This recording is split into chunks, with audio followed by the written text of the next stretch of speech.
स्वागत है दोस्तों आपका उत्कर्ष क्लासेज की इस ऑनलाइन क्लास में। दोस्तों, आज हम पीछे से चलते आ रहे बिंदु को एक पूर्णता देने वाले हैं और यह बिंदु प्रत्यक्ष रूप से पुराने बिंदु से संबंध रखता है। भाषा की सबसे बड़ी इकाई जिसके बारे में आपको पहले भी बताया जा चुका है, भाषा का तीसरा सबसे बड़ा अंग जिसकी हम बात कर चुके हैं, और उस तीसरे सबसे बड़े अंग का नाम है दोस्तों क्या? वाक्य। क्या नाम है? वाक्य।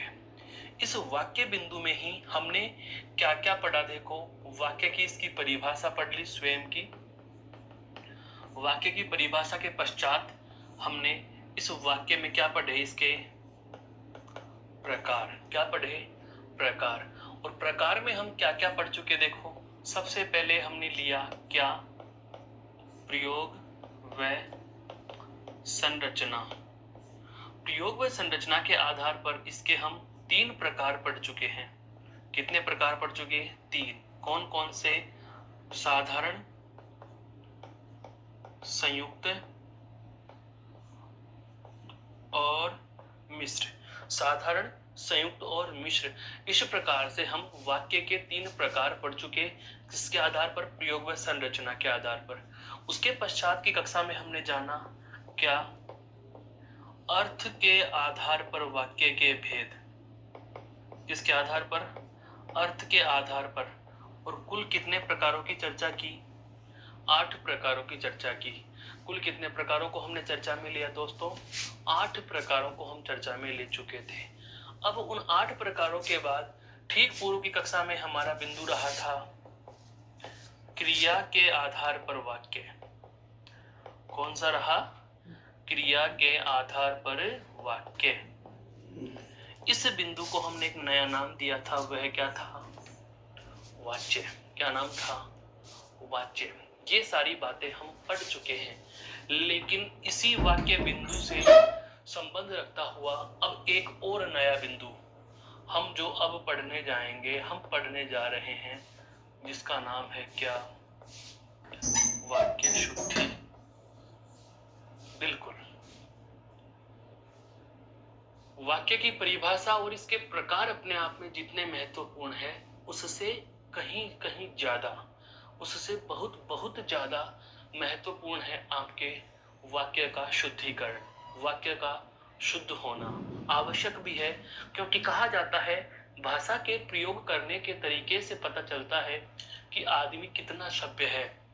इसका मतलब यह हुआ कि आपका भाषा का प्रयोग करना, आपके द्वारा किया गया भाषा का प्रयोग ही आपके सभ्य होने की पहचान बनता है।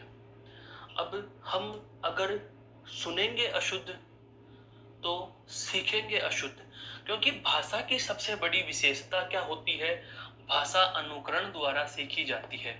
किसके द्वारा सीखी जाती है दोस्तों? अनुकरण द्वारा विकसित प्रक्रिया है। जब हम हिंदी शिक्षण विधियों की बात करते हैं तो हिंदी शिक्षण विधियों में भाषा सीखने के क्रम में सबसे पहला आता है आपका लिसनिंग, यानी कि श्रवण अर्थात सुनना। एक छोटे बालक में भाषा के विकास क्रम की बात की जाए तो उस बालक में भाषा सीखने की सबसे पहली योग्यता कौन सी विकसित होती है? सुनने की योग्यता विकसित होती है, सुनने का कौशल विकसित होता है। सबसे पहले बालक सुनना सीखेगा। अब सुनने के बाद, ध्यान से सुनना, सुनने के बाद उन सुने हुए वर्णों को, उन सुनी हुई ध्वनियों को वह उच्चारित करता है। Speaking, listening then speaking. सुनेगा और उसके बाद बोलेगा। बहुत बार हम देखते हैं एक घर में छोटा शिशु 6 माह, 8 माह, 9 माह का जैसे ही हो जाता है, वह धीरे धीरे दादी माँ की गोद में खेलता खेलता दादा शब्द उच्चारित करने लग जाता है। क्यों?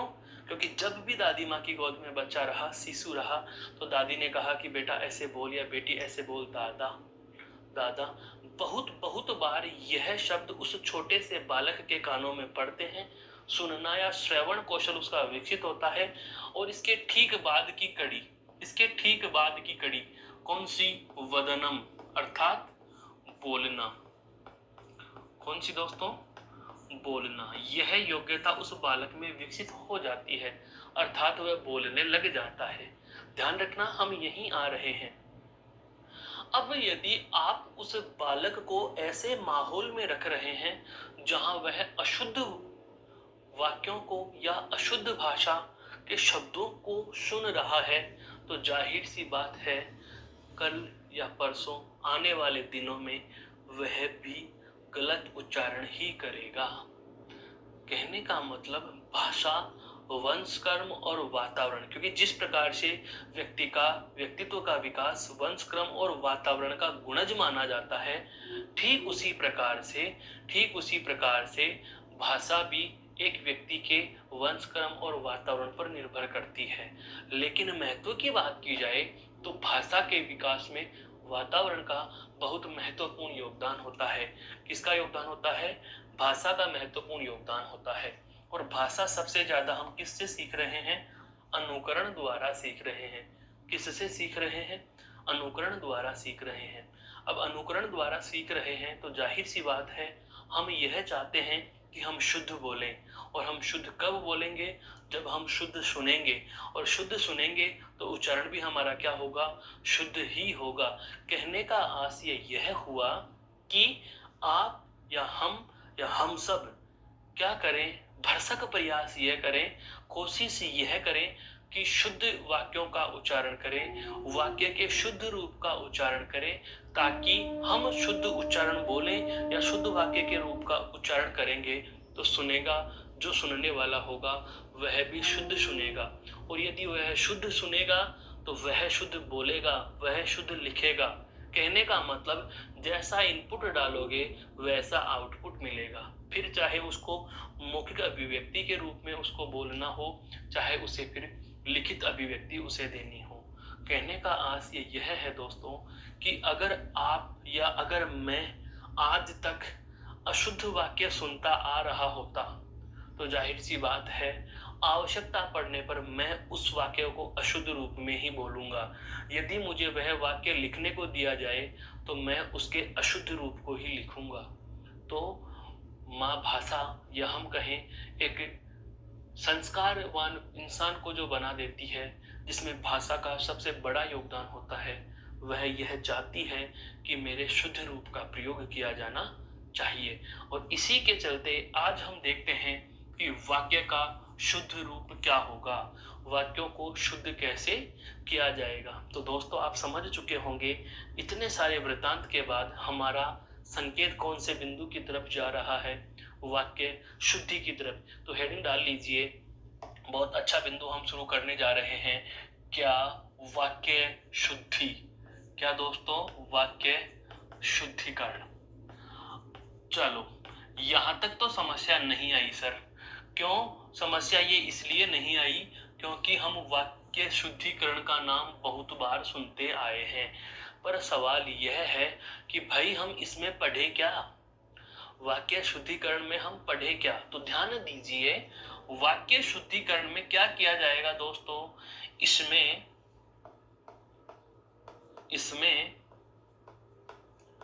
अशुद्ध वाक्यों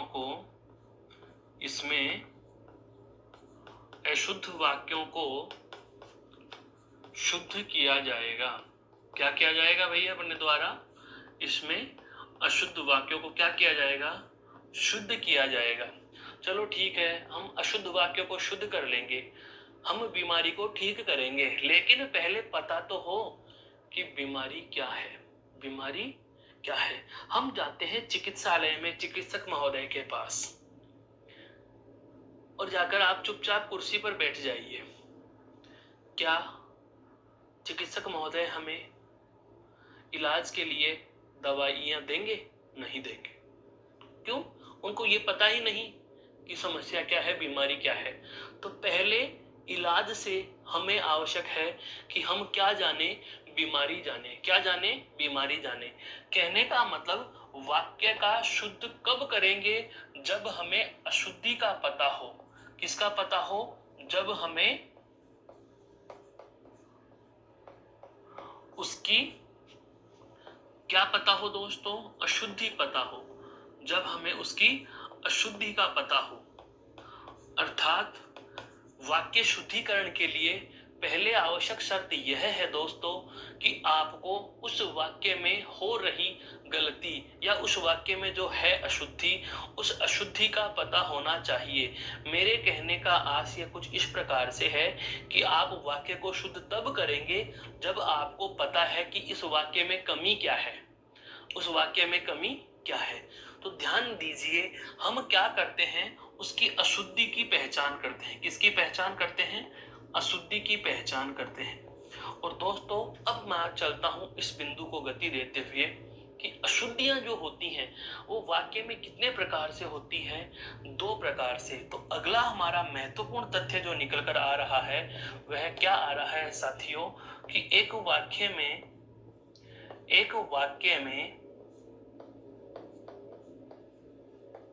मुख्यतः 2 प्रकार की अशुद्धियां होती हैं। कितने प्रकार की अशुद्धियां होती हैं? 2 प्रकार की अशुद्धियां होती हैं।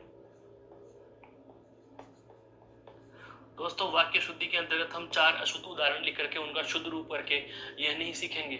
मैं फिर से कह रहा हूं, जैसा कि हम हर बिंदु में उसके कंसेप्ट को समझते आए हैं, उसके मर्म को जानते आए हैं, यहाँ भी हम वैसा ही कुछ करने वाले हैं। वाक्य शुद्धि में क्या किया जाएगा? तो इसमें सबसे पहली बात आ गई क्या? इसमें अशुद्ध वाक्यों को शुद्ध किया जाएगा। ठीक है, अशुद्ध वाक्य जब हम शुद्ध करेंगे तो उसके लिए सबसे पहली शर्त क्या है? जब हमें उसकी किसका पता हो? अशुद्धि का पता हो। क्या हो? अशुद्धि का पता हो। और अशुद्धि का पता होने पर क्या करेंगे? हम अशुद्धि की पहचान करेंगे। क्या करेंगे साथियों? अशुद्धि की पहचान करेंगे। और जब आपने अशुद्धि का पता लगा लिया, अशुद्धि की पहचान का पता लगा लिया, तो आपको पता चला, आपने पाया क्या? कि एक वाक्य में मुख्य रूप से कितने प्रकार की अशुद्धियां हो सकती हैं? 2 प्रकार की अशुद्धियां हो सकती हैं। कितने प्रकार की अशुद्धियां हो सकती हैं? 2 प्रकार की अशुद्धियां हो सकती हैं। वो दोनों प्रकार की अशुद्धियां क्या क्या हैं, पहले हम उन पर चर्चा करते हैं। तो मैं इधर लिख रहा हूं, वाक्य में होने वाली अशुद्धियां, वाक्य में होने वाली अशुद्धियां। पहला प्रकार है दोस्तों पद क्रम संबंधी। यदि एक व्यक्ति से वाक्य में गलती हो सकती है तो वह कैसी हो सकती है? पद क्रम संबंधी गलती हो सकती है। और दूसरी गलती यदि महोदय उससे होगी तो वह होगी पद संबंधी। कौन सी होगी? पद संबंधी। मेरे कहने का आशय यह हुआ कि हम एक वाक्य में 2 प्रकार की गलती कर जाते हैं। हो सकता है पद क्रम से संबंधित गलती हो, या फिर हो सकता है पद से संबंधित गलती हो। अरे भाई, क्रम संबंधी या पद संबंधी गलती तो हमें बाद में समझ में आएगी। सर हमें पहले यह बताइए कि ये पद क्या होता है? हैं? एक नया शब्द लिख दिया आपने, पद। पद क्या होता है यह जान लीजिए। दोस्तों हम पद के बारे में जाने तो देखो हम इधर समझ लेते हैं पद क्या होता है। पद पद पद का शाब्दिक अर्थ यदि आपसे पूछा जाए तो इसका शाब्दिक अर्थ होता है दोस्तों पैर। पद का शाब्दिक अर्थ क्या होता है? पैर। पैर काम क्या करते हैं? चलने के काम आ रहे हैं। किसके काम आ रहे हैं? चलने के काम आ रहे हैं। अब वाक्य में पैरों का क्या मतलब है? वाक्य में पैरों का मतलब यह है कि अगर कोई शब्द अकेला है तब तक तो वह केवल शब्द है, लेकिन जैसे ही किसी शब्द को वाक्य में लिख दिया जाता है, तो जैसे मान लिया वाक्य में कर्ता के रूप में कोई शब्द आपने प्रयुक्त किया, तो उसका इस कर्म के साथ, इस क्रिया के साथ, क्रिया विशेषण के साथ, अन्य पूरक शब्दों के साथ इसका संबंध स्थापित हो जाता है। कुछ समझ में आया मैंने क्या कहा? जब हम बात करें, देखो हमारे पास एक कर्ता होता है वाक्य में, एक कर्म होता है और एक होती है क्रिया। वाक्य में तीन चीजें हैं, कर्ता, कर्म और क्रिया।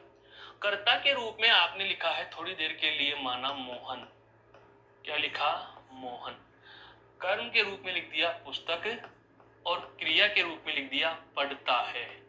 क्या लिखा? मोहन पुस्तक पढ़ता है। मोहन पुस्तक पढ़ता है। अब ध्यान देना, जब तक मैं अकेला मोहन लिखूंगा, जब तक मैं अकेला मोहन लिखूंगा, तो मोहन जब तक अकेला है तब तक तो मोहन क्या कहलाएगा मित्रों? शब्द कहलाएगा। क्या कहलाएगा? शब्द कहलाएगा। लेकिन यदि किसी शब्द को वाक्य में लिख दिया गया, यहाँ यह मोहन शब्द नहीं बल्कि इस पूरी की पूरी पंक्ति के कर्ता की भूमिका निभा रहा है। वाक्य के इन अन्य पदों के साथ इसका संबंध या व्याकरणिक संबंध जुड़ गया है। अब यह शब्द नहीं रहा बल्कि क्या कहलाएगा? पद कहलाएगा। तो पद को परिभाषित हम किस प्रकार से करेंगे? तो पद को परिभाषित आप इस प्रकार से कर सकते हैं कि वाक्य में प्रयुक्त शब्दों को पद कहा जाता है। वाक्य में प्रयुक्त शब्दों को क्या कहा जाता है? पद कहा जाता है। अब समझ में आया पद क्या होगा? अब आपसे पूछा जाए कि पद क्रम क्या होगा, अर्थात सीक्वेंस, किसके बाद क्या, किसके बाद क्या, किसके बाद क्या। अरे भाई, जब हम प्रार्थना सभा में एक विद्यार्थी के रूप में खड़े हुआ करते थे, जब आप प्रार्थना सभा में एक विद्यार्थी के रूप में खड़े हुआ करते थे, तो हमेशा हमारे अध्यापक अध्यापिका महोदय द्वारा हमें कहा जाता था कि अपनी ऊंचाई या लंबाई देखकर हाइट के अनुसार आप बढ़ते क्रम में खड़े हों। हैं? आप बढ़ते क्रम में खड़े हों। सबसे पहले छोटा, उसके बाद थोड़ा सा बड़ा, उसके बाद बड़ा। हम एक ऐसा क्रम सा बना लेते थे, हम ऐसे एक क्रम सा बनाते थे। कहने का मतलब हम बढ़ते क्रम में खड़े हो रहे थे। ये सीक्वेंस था, ये फिक्स सीक्वेंस था कि छोटे आगे रहेंगे, बड़े पीछे रहेंगे। मान लीजिए थोड़ी देर के लिए यहाँ से इस राकेश को हटा करके, यहाँ से इस राकेश को हटा करके और राकेश को इस लाइन में यहाँ खड़ा कर दिया जाए, तो लाइन भद्दी सी लगेगी, अशोभनीय लगेगी। बस पदक्रम संबंधी अशुद्धि यही होती है दोस्तों, कि जब आपको एक वाक्य में यह कहा जाए कि कौन सा पद सही तरीके से किस क्रम में खड़ा किया जाना चाहिए, अर्थात वाक्य में प्रयुक्त पदों में कौन सा पद सबसे पहले लिखा जाएगा, तत्पश्चात कौन सा, तत्पश्चात कौन सा, तत्पश्चात कौन सा और अंत में कौन सा आएगा, यह सीक्वेंस पता होता है। अगर उस सीक्वेंस के साथ आपने छेड़छाड़ कर दी, उस सीक्वेंस को अगर आपने भंग कर दिया, उस क्रम को अब आपने भंग कर दिया, तो जाहिर सी बात है वाक्य में कौन सी अशुद्धि हो गई? तो सबसे पहली अशुद्धि हो गई पद क्रम संबंधी अशुद्धि। ठीक है। दूसरी अशुद्धि आती है दोस्तों पद संबंधी, अर्थात लिखना कुछ और था, लिख कुछ और दिया। ये तो हो गया वाक्य में, इस तरीके से समझो। पद का मतलब वाक्य में प्रयुक्त ऐसा शब्द, उसे पद कहा जाएगा जिसका अन्य के साथ संबंध जुड़ा हुआ है। मैं थोड़ी देर के लिए पद को शब्द कह के संबोधित कर रहा हूं, शब्द से मेरा आशय पद समझे। अब सुनना, अगर मैं ये कहूं कि वाक्य में कौन सा शब्द पहले लिखा जाता है, कौन सा शब्द बाद में, अगर उनको आगे पीछे कर दिया तो ये तो अशुद्धि हो गई पद क्रम संबंधी। और यदि कौन सा शब्द कहाँ लिखा जाएगा, पुल्लिंग में लिखा जाएगा या स्त्रीलिंग में लिखा जाएगा। मोहन पुस्तक लिखता तो आना चाहिए, पढ़ता है, और मैंने थोड़ी देर के लिए मान लो क्या लिख दिया, मोहन पुस्तक पढ़ती है। क्या लिख दिया दोस्तों? मोहन पुस्तक पढ़ती है लिख दिया, मोहन पुस्तक पढ़ती है। तो यहाँ पर मैंने शब्द का लिंग परिवर्तन कर दिया, लिखा जाना चाहिए था पुल्लिंग में और मैंने लिख दिया स्त्रीलिंग में। यह अशुद्धि कौन सी होगी? पद संबंधी अशुद्धि। कौन सी होगी दोस्तों? पद संबंधी अशुद्धि। कहने का मतलब एक वाक्य में हमारे पास दो प्रकार की अशुद्धियां होती हैं। एक तो होती है पदों के क्रम से संबंधित अशुद्धियां, जिसमें हम वाक्य में प्रयुक्त पदों का क्रम निश्चित करते हैं कि किस पद के बाद कौन सा पद लिखा जाना चाहिए। और एक होती है पद संबंधी अशुद्धि। उसका आशय यह है कि वाक्य में कौन सा पद किस रूप में लिखा जाएगा, एक वचन में आएगा या बहुवचन में आएगा, पुल्लिंग में आएगा या स्त्रीलिंग में आएगा। जहां आप सर्वनाम संबंधी अशुद्धि की बात करते हैं, जहां आप अनुपयुक्त शब्द संबंधी अशुद्धि की बात करते हैं, जहां आप अतिरिक्त शब्द संबंधी अशुद्धि की बात करते हैं, मतलब शब्द से रिलेटेड कोई भी अगर गलती हो रही है तो वो सारी किसमें जाती हैं, पद संबंधी में। और यदि सीक्वेंस या क्रम भंग संबंधी हो रही हैं तो वो किसमें जाती हैं, पद क्रम संबंधी में। यहां तक की बात समझ में आई दोस्तों? एक बार आप इस स्लाइड को गौर से देख लीजिए, फिर हम पढ़ते हैं। इन दोनों प्रकार की अशुद्धियों में एक एक को हम ध्यान से देखेंगे। और अब हम शुरू करेंगे। सबसे पहले जो दो हमारी अशुद्धियों के प्रकार आ चुके हैं, उसमें मैं पहले ले रहा हूं पद क्रम संबंधी अशुद्धि। कौन सी ले रहे हैं दोस्तों? पद क्रम संबंधी। पद क्रम संबंधी अशुद्धि। बात आती है पद क्रम संबंधी अशुद्धि क्या होगी।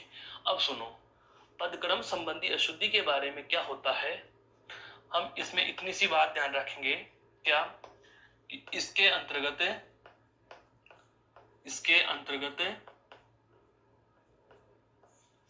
वाक्य में प्रयुक्त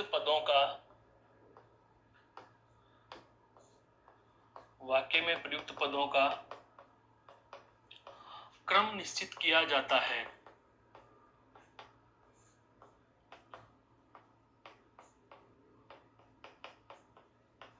क्रम निश्चित किया जाता है कहने का मतलब यह हुआ कि ये सीक्वेंस को फिक्स करती हैं कि कौन से के बाद क्या लिखा जाएगा, कौन से के बाद क्या लिखा जाएगा, सबसे पहले क्या आएगा और सबके बाद क्या आएगा।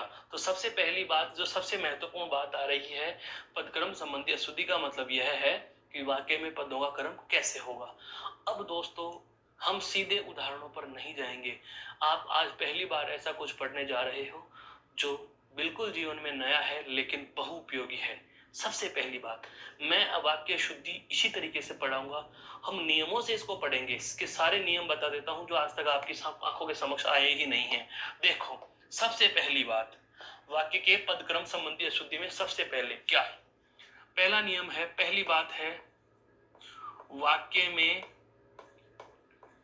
सर्वप्रथम कर्ता लिखा जाता है।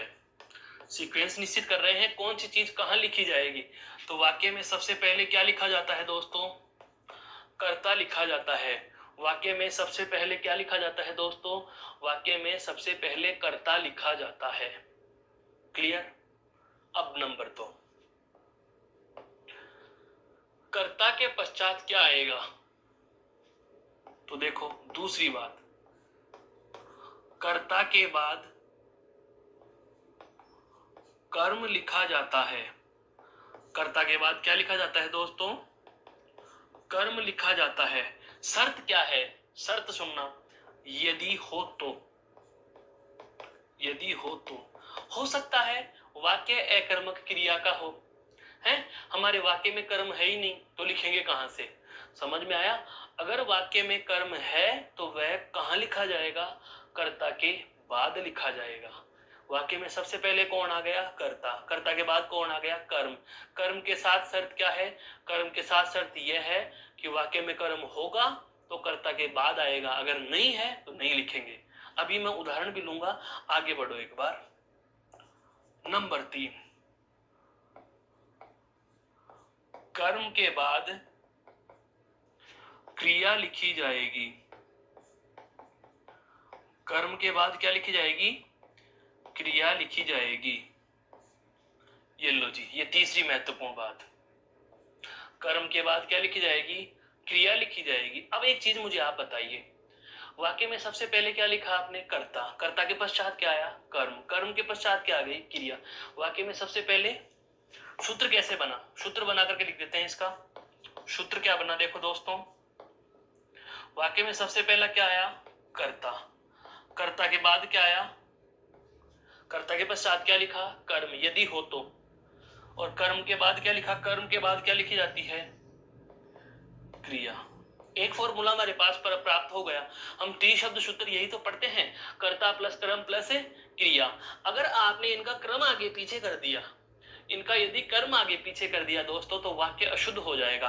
कहने का मतलब यह है, उदाहरण से समझो। मैंने अभी अभी कहा क्या, कि राम अखबार पढ़ता है?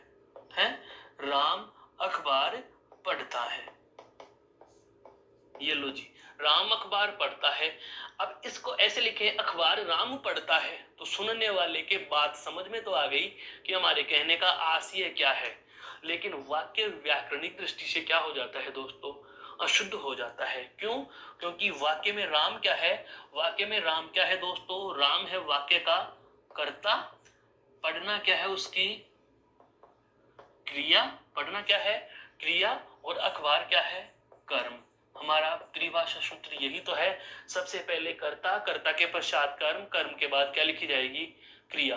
मान लीजिए थोड़ी देर के लिए, मान लीजिए थोड़ी देर के लिए हमारे इस वाक्य में कर्म नहीं होता, हमारे वाक्य में कर्म नहीं होता। जैसा कि यहां शर्त दे दी, कर्ता के बाद कर्म लिखा जाता है यदि हो तो।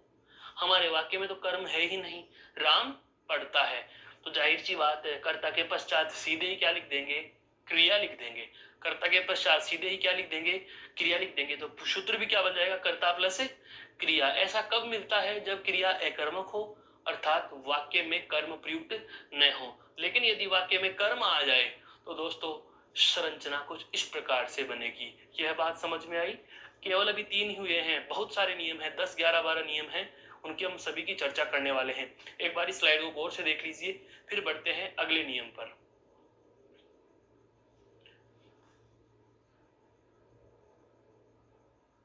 ये हमारे जो 3 नियम थे ये साधारण से थे। यहां तक की बात हर एक हिंदी के विद्यार्थी को पता होती है, क्योंकि कर्ता क्रम क्रिया, कर्ता प्लस क्रम प्लस क्रिया, ये बहुत बार हम सुनते बोलते और प्रयोग में लेते आए हैं। अब जैसे जैसे हम नियम आगे बढ़ाते चले जाएंगे, नियम भी कुछ कठिन होते जाएंगे, वाक्य की संरचना भी कुछ कठिन होती चली जाएगी। पर हाँ, ऐसा नहीं है कि समझ में नहीं आएगा, समझ में सब कुछ आएगा, बहुत आराम से पढ़ेंगे। आगे बढ़ते हैं नियम नंबर 4 पे। नियम नंबर 4 देखो दोस्तों क्या कह रहा है,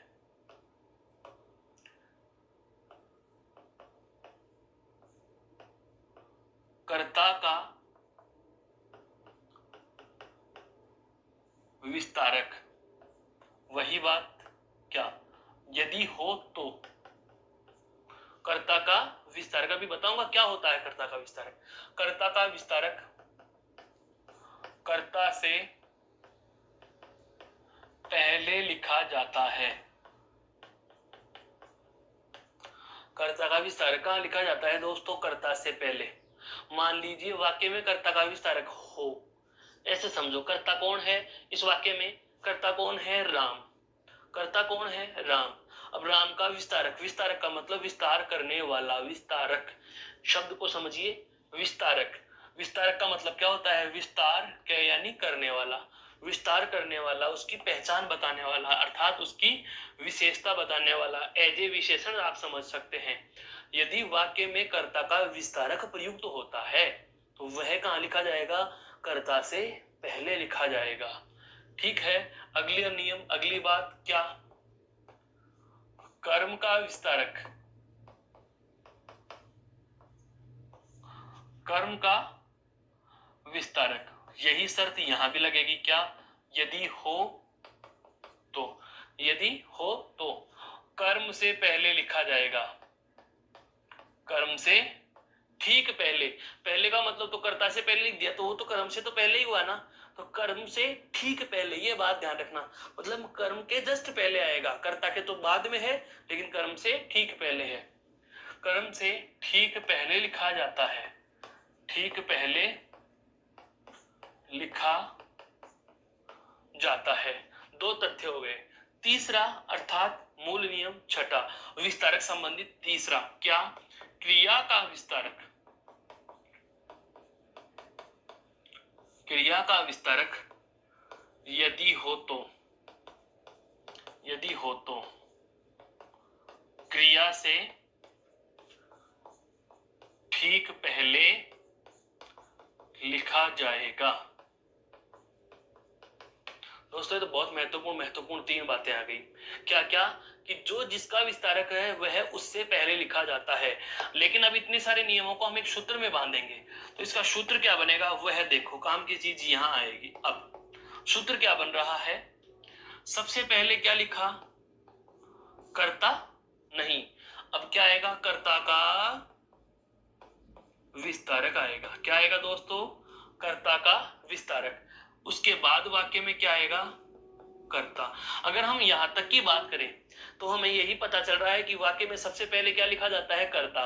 लेकिन जैसे ही हम अगले नियम पर गए तो हमें पता चला कि वाक्य में सबसे पहले क्या आ गया, कर्ता का विस्तारक आ गया, तत्पश्चात क्या आया, कर्ता। कर्ता के बाद क्या आ रहा है, अब सुनो, कर्ता का विस्तारक कर्ता से पहले लिख दिया। कर्ता के बाद में क्या आता है दोस्तों, कर्म। कर्ता के बाद में क्या आता है, कर्म आता है। लेकिन नियम क्या कह रहा है, सुनना, कर्म का यदि विस्तारक यदि होगा तो वह कर्म से ठीक पहले लिखा जाएगा। अर्थात कर्ता के बाद में क्या आ जाएगा, कर्म का विस्तारक, और कर्म के विस्तारक के बाद में क्या आएगा दोस्तों, कर्म आएगा। कर्म के विस्तारक के बाद क्या आएगा, कर्म आएगा।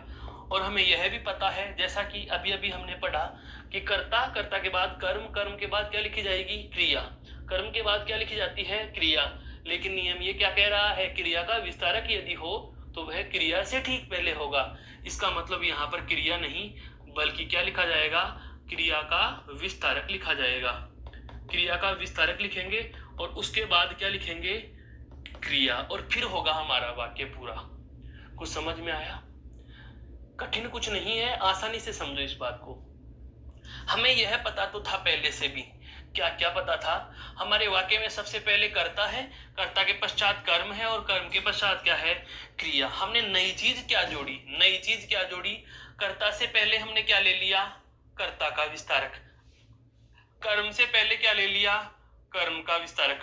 और क्रिया से पहले क्या ले लिया, क्रिया का विस्तारक। कहने का मतलब यह हुआ, सार रूप में समझो, कि जो जिसका विस्तारक होता है वह उससे पहले लिखा जाता है। यही वाक्य है, यही वाक्य है, राम अखबार पढ़ता है वाक्य लिखूं मैं, राम पुस्तक पढ़ता है, वाक्य लिख रहा हूं, राम पुस्तक पढ़ता है। तो वही वाली बात आ गई, राम तो वाक्य का कौन हुआ भाई, कर्ता। पुस्तक क्या है, कर्म।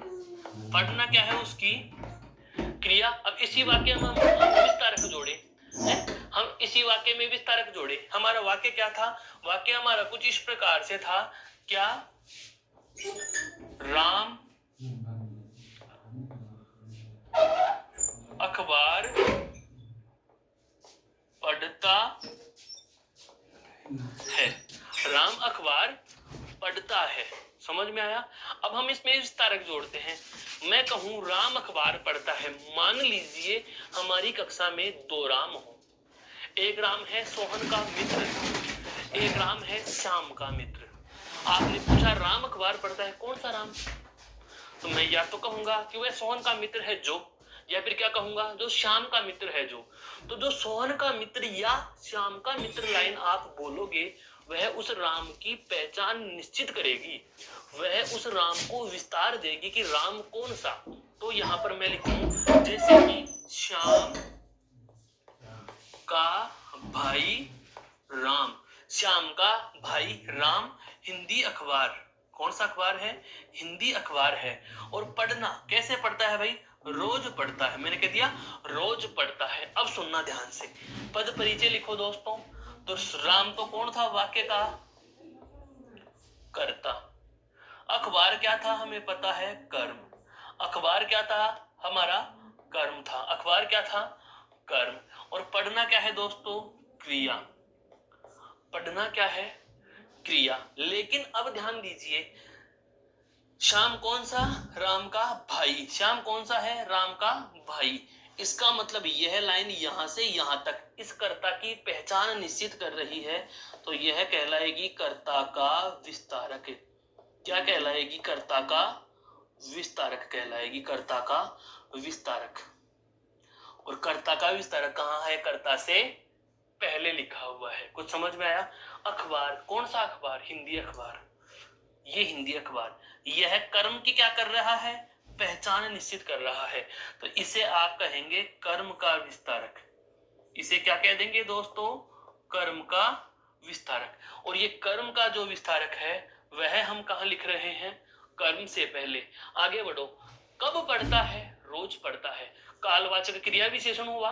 क्रिया विशेषण है तो क्रिया की विशेषता बता रहा है और विशेषण ही विस्तारक होते हैं। तो आप इसे आप चाहो तो क्रिया विशेषण कहो और आप चाहो तो इसे क्रिया का विस्तारक कहो। तो क्रिया विशेषण जो है या क्रिया का विस्तारक है वह कहाँ लिखा हुआ है?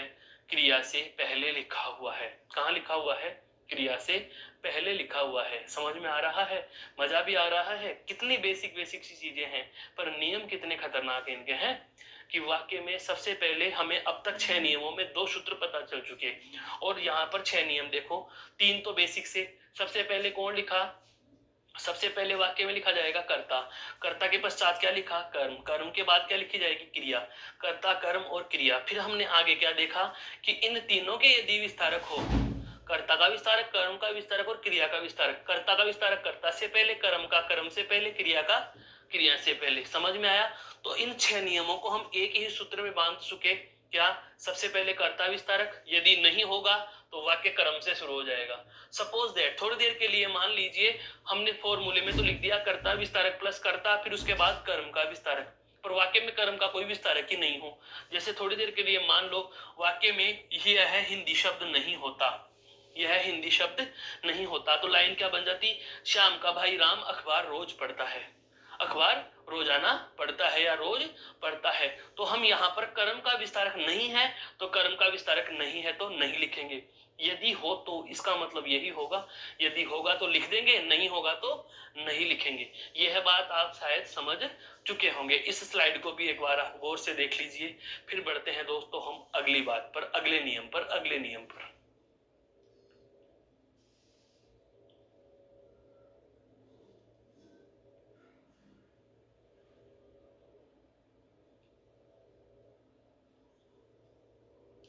लिख दिया यहां तक का?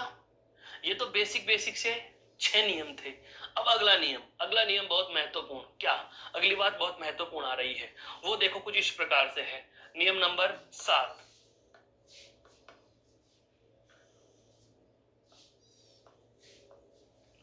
यदि वाक्य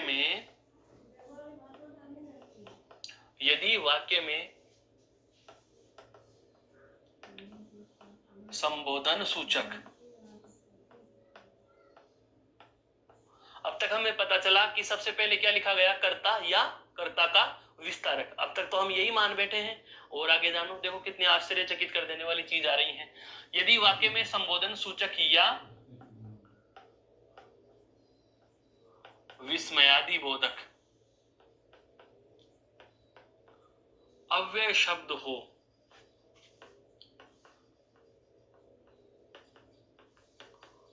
तो वह, यदि वाक्य में संबोधन सूचक या विस्मयादि बोधक अव्यय शब्द हो तो वह कहां लिखा जाएगा? सुनना, सबसे पहले लिखा जाता है। ये लो, सारे नियमों की धज्जियां उड़ाते हुए अलग ही नियम आ गया है।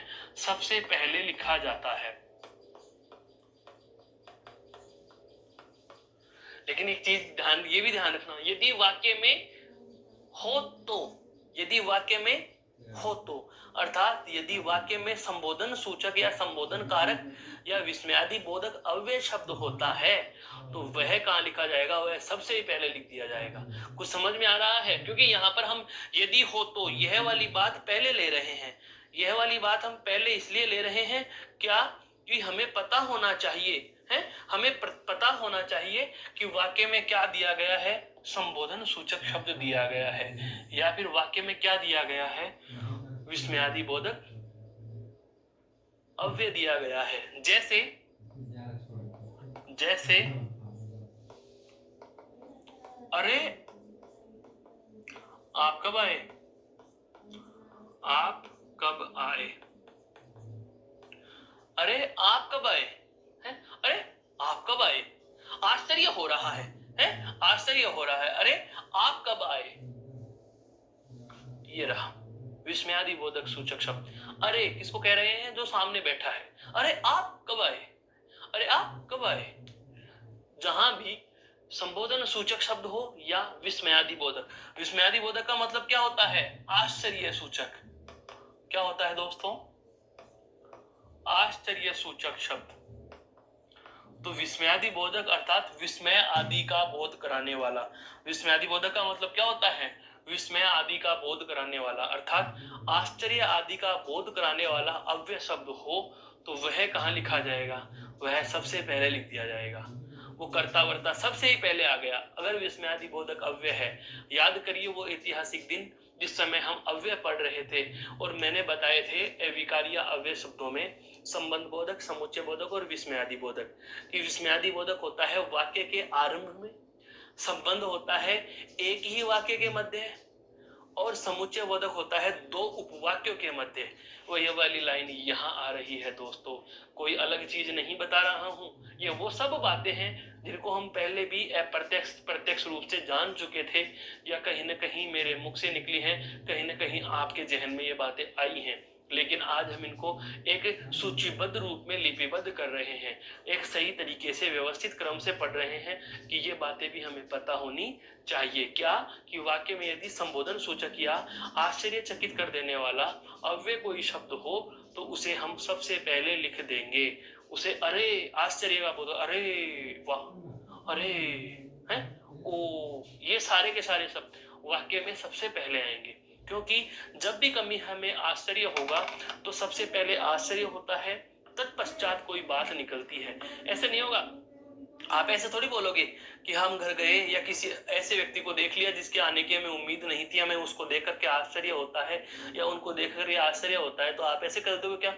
आपका भाई अरे नहीं, यह विपरीत क्रम हुआ। यह दोस्तों विपरीत क्रम हुआ। हम क्या करते हैं? पहले अफसोस जाहिर करते हैं, आश्चर्य जाहिर करते हैं, विस्मय अचरज है, आश्चर्य जाहिर करेंगे, तत्पश्चात कोई उक्ति हमारे मुख से उच्चारित होती है।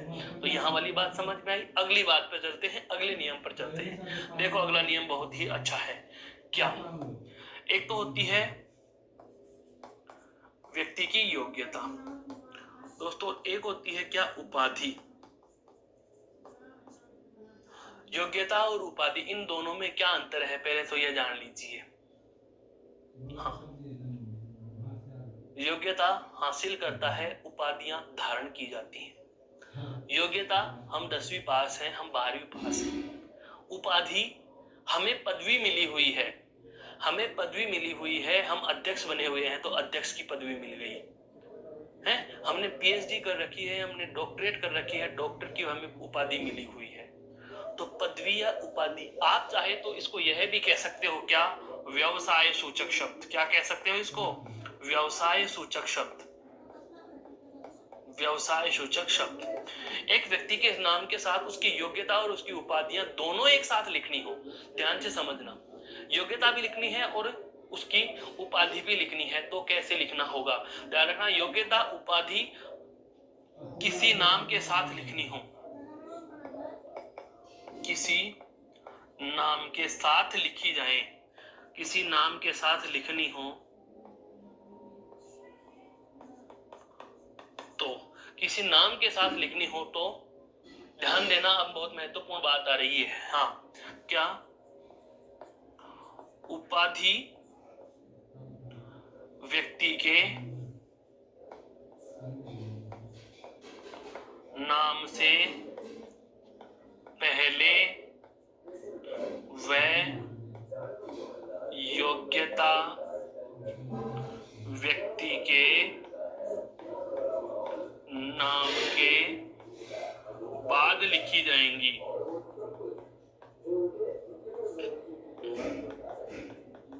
कुछ समझ में आया मैंने क्या कहा? एक व्यक्ति के नाम के साथ हमें उसकी योग्यता और उपाधि दोनों जोड़नी हो तो हमें एक लाइन भी नहीं जोड़ सकते। उदाहरण समझो, उदाहरण समझो, राजेश कुमार, राजेश कुमार हैं, डॉक्टर भी हैं, राजेश कुमार डॉक्टर भी हैं और इन्होंने MBBS कर रखा है। बताइए यह वाक्य पूर्ण है या शुद्ध है या नहीं है? यहां पर ध्यान देने वाली बात समझो दोस्तों, मैंने क्या क्या लिखी है। डॉक्टर तो क्या है यहां पर? उसकी उपाधि। डॉक्टर क्या है? उसकी उपाधि। और MBBS उसने जो कर रखा है वह क्या है? उसकी योग्यता। नियम क्या कह रहा है, अब जरा गौर करो। योग्यता उपाधि किसी नाम के साथ लिखनी हो, योग्यता और उपाधि किसी नाम के साथ लिखनी हो तो नियम के तरीके से बात सुनो। क्या उपाधि व्यक्ति के नाम से कहां लिखी जाएगी, पहले। उपाधि व्यक्ति के नाम के कहां लिखी जाएगी, पहले। तो ऐसा लिखो, ऐसा कहां लिखोगे आप, कैसे लिखोगे, डॉक्टर नाम से पहले और योग्यता, योग्यता व्यक्ति के नाम के बाद। योग्यता को कहां लिखना है, व्यक्ति के नाम के बाद। योग्यता को कहां लिखना है दोस्तों, व्यक्ति के नाम के बाद लिखना है। तो डॉक्टर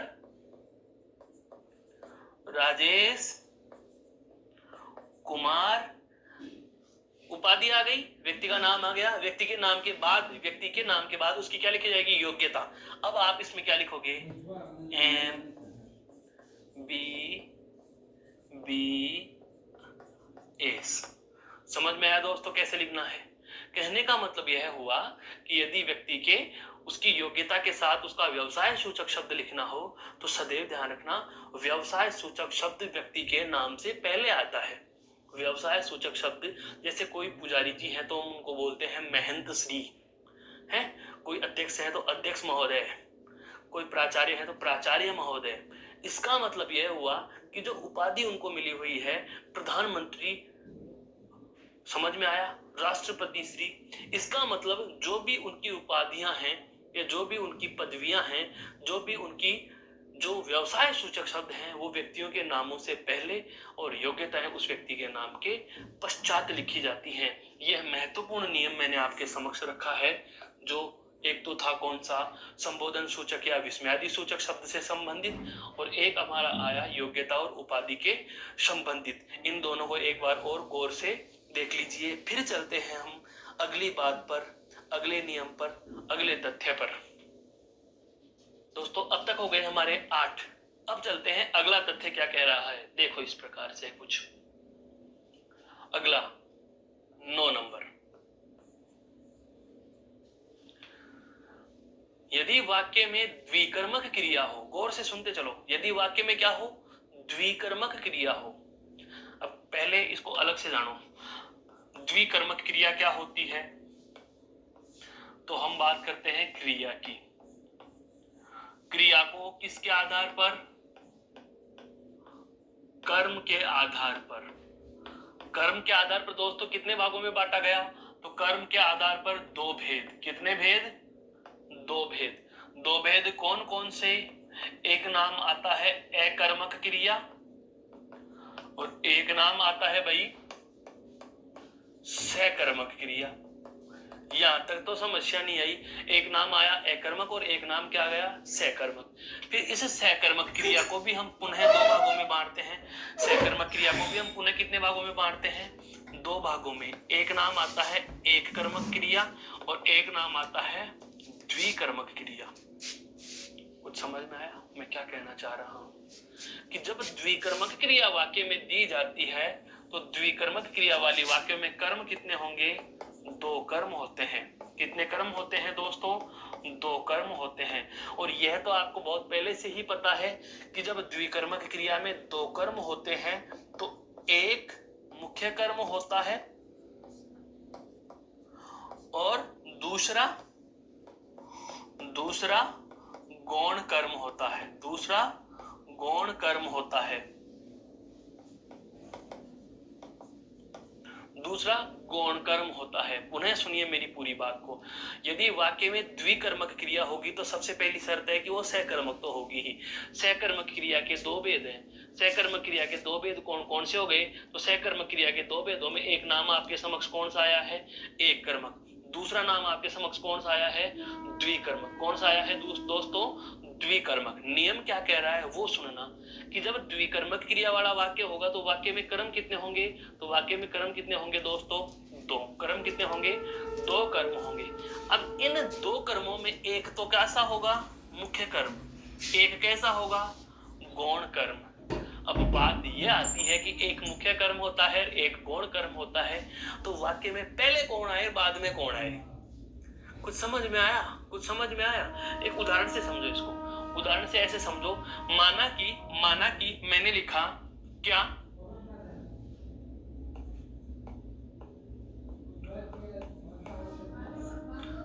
अध्यापक ने भूगोल छात्रों को पढ़ाया।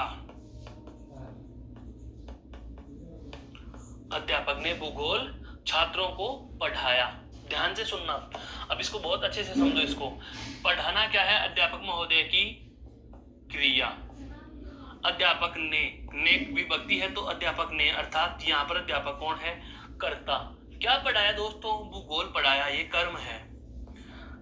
कर्म को यहाँ पर छात्रों को पढ़ाया, यह भी कर्म है, क्योंकि जाहिर सी बात है, हमने जब कारक पढ़े थे उस समय आपको बताया भी था कि जहां कहीं भी कोई विभक्ति लिखी होगी या कोई भी कारक की विभक्ति लिखी हुई होगी, चाहे वो ने हो, को हो, से हो, के लिए हो, के द्वारा हो, जिस कारक की विभक्ति जहां लिखी होती है उससे ठीक पहला शब्द संबंधित विभक्ति का कारक होगा। यदि वाक्य में ने लिखा हुआ है तो हमें पता है ने कर्ता कारक की विभक्ति है, तो ने से ठीक पहला शब्द क्या हो गया दोस्तों? कर्ता हो गया। क्या हो गया? कर्ता। यदि वाक्य में को लिखा हुआ है तो को कौन से कारक की विभक्ति है? कर्ता ने कर्म को। इसका मतलब कर्म कारक की विभक्ति है, तो इससे ठीक पहला वाला शब्द क्या हो गया? कर्म। वाक्य में कर्म कितने आए? 2, अर्थात हम इसको क्या कहेंगे? द्विकर्मक। क्या कहेंगे दोस्तों? द्विकर्मक कहेंगे। क्या कहेंगे? द्विकर्मक कहेंगे। नियम क्या कह रहा है वो सुनो। अब द्विकर्मक क्रिया वाले वाक्यों में 2 क्रम होते हैं। ये देखो, द्विकर्मक क्रिया वाले वाक्यों में 2 क्रम होते हैं। इनमें एक मुख्य क्रम होता है, दूसरा गौण क्रम होता है। अब हमें यह पता लगाना है इनमें कि इसमें मुख्य क्रम कौन सा है और गौण क्रम कौन सा है। तो हमें यह भी पता होता है कि गौण क्रम जो होता है वह सजीव होता है। गौण क्रम कैसा होता है दोस्तों? सजीव, या हम कह सकते हैं विभक्ति सहित होता है। कैसा होता है गौण क्रम? विभक्ति सहित होता है। और जो मुख्य कर्म होता है दोस्तों वह कहाँ होता है? तो जो मुख्य कर्म होता है वह क्या होता है? वह निर्जीव होता है। वह क्या होता है दोस्तों? वह निर्जीव होता है। कैसा होता है वो? निर्जीव होता है। निर्जीव, ध्यान रखना, ये महत्वपूर्ण बात है यहाँ पर। वह कैसा होता है? निर्जीव होता है और विभक्ति रहित होता है। जब हम द्विकर्मक क्रिया पढ़े थे उस समय भी यह बात मैंने आपको बताई थी। जब हम कर्म कारक पढ़े हैं उस समय भी यह बात मैंने आपको बताई है। आज पुनः बता रहा हूं। गौण क्रम होता है वो सजीव होता है, मुख्य क्रम होता है वो निर्जीव होता है। देखो, भूगोल और छात्रों में अगर आपको कहा जाए अलग अलग कीजिए, तो भूगोल तो क्या है दोस्तों? यहाँ पर आपका मुख्य कर्म है। क्या है ये? मुख्य कर्म। और छात्रों यहाँ पर क्या है आपका? गौण कर्म। ये क्या है दोस्तों? गौण कर्म है। क्या है? गौण कर्म। क्यों है? क्योंकि गौण कर्म कैसा होता है? सजीव। ये देखो सजीव है। दूसरी बात, विभक्ति सहित होता है, इसके साथ को जुड़ा हुआ है। मुख्य कर्म क्या होता है? निर्जीव। ये देखो निर्जीव है। विभक्ति रहित होता है। ये देखो इसके साथ कोई विभक्ति जुड़ी हुई नहीं है। इसका मतलब यह हुआ कि एक मुख्य हो गया, दूसरा गौण हो गया। अब आते हैं हमारे वाक्य शुद्धि के नियम पर। वाक्य शुद्धि का नियम क्या कह रहा है? पहले सुनना, फिर इस वाक्य को अपने आप परख लोगे कि सही है या गलत है। नियम क्या कह रहा है? नियम कह रहा है कि यदि वाक्य में द्विकर्मक क्रिया हो, यदि वाक्य में द्विकर्मक क्रिया हो तो गौण कर्म पहले व मुख्य कर्म बाद में, गौण कर्म पहले और मुख्य कर्म बाद में लिखा जाएगा। मुख्य क्रम कहाँ लिखा जाता है? बाद में। गौण क्रम कहाँ आता है? पहले।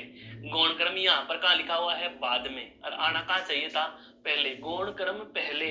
नियम को सुनो दोस्तों, गौण क्रम पहले, मुख्य क्रम बाद में। तो इसका मतलब ये उल्टा हो रहा है। तो यह वाक्य क्या हो जाएगा दोस्तों? अशुद्ध हो जाएगा। क्या हो जाएगा? अशुद्ध। अब इसमें आप मात्राएं छाड़ते रह जाते, पता भी नहीं चल पाता कि छुपा हुआ रहस्य क्या है। पता चला हमें। अब आते हैं इसके शुद्ध रूप पे। इसका शुद्ध रूप, तो इसका तो ये तो अशुद्ध था, इसका शुद्ध क्या बन जाएगा? तो शुद्ध कुछ इस प्रकार से बनेगा दोस्तों। क्या? अध्यापक ने छात्रों को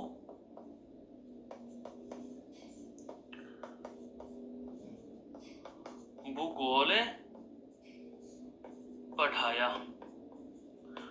अध्यापक ने छात्रों को भूगोल पढ़ाया। अध्यापक ने छात्रों को भूगोल पढ़ाया। मेरे कहने का मतलब यह हुआ कि यहाँ पर तो क्या है, ये वाक्य में कर्ता, यहाँ पर तो वाक्य में क्या है, कर्ता।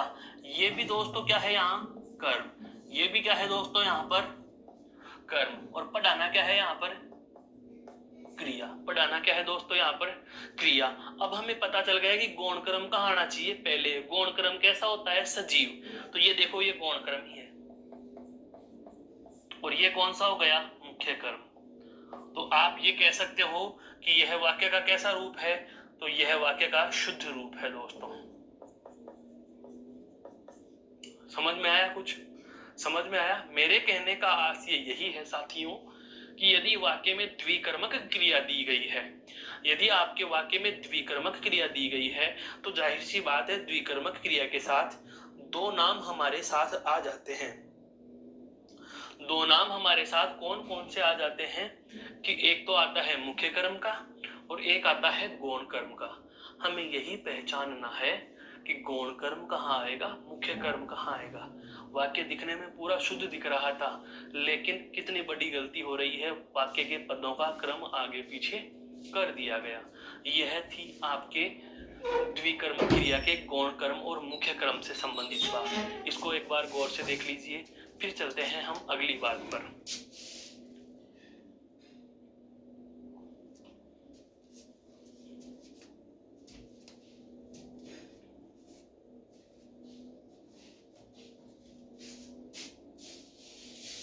अगली बात पर चलते हैं दोस्तों। अब देखो, 9 हो गए, 10वीं बात।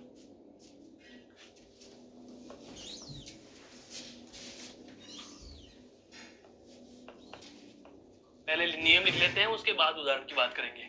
वाक्य में कर्म यदि, वाक्य में कर्म यदि सजीव होगा तो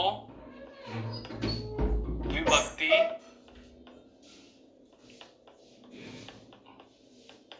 सहित होगा।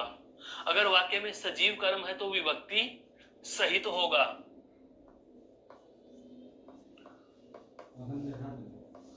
यदि वाक्य में कर्म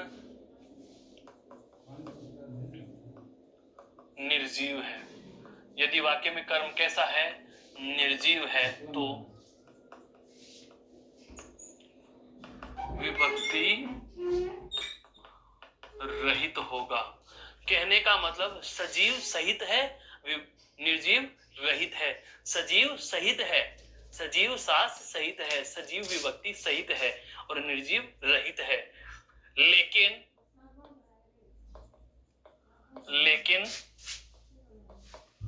बजाना व बढ़ाना क्रिया के साथ निर्जीव कर्म भी विभक्ति सहित आएगा।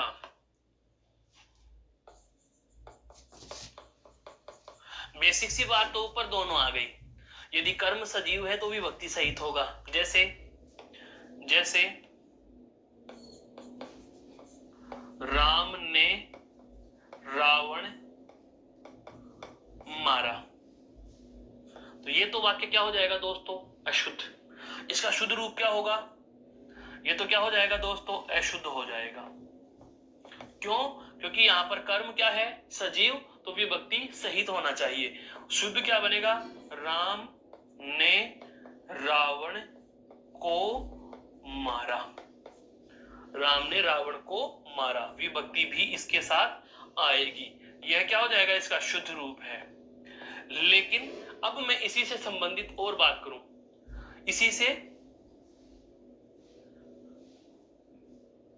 इसी से संबंधित हम और बात करें क्या, ध्यान दीजिए एक बार कि निर्जीव के साथ विभक्ति होगी या नहीं। उदाहरण समझो, राम ने अखबार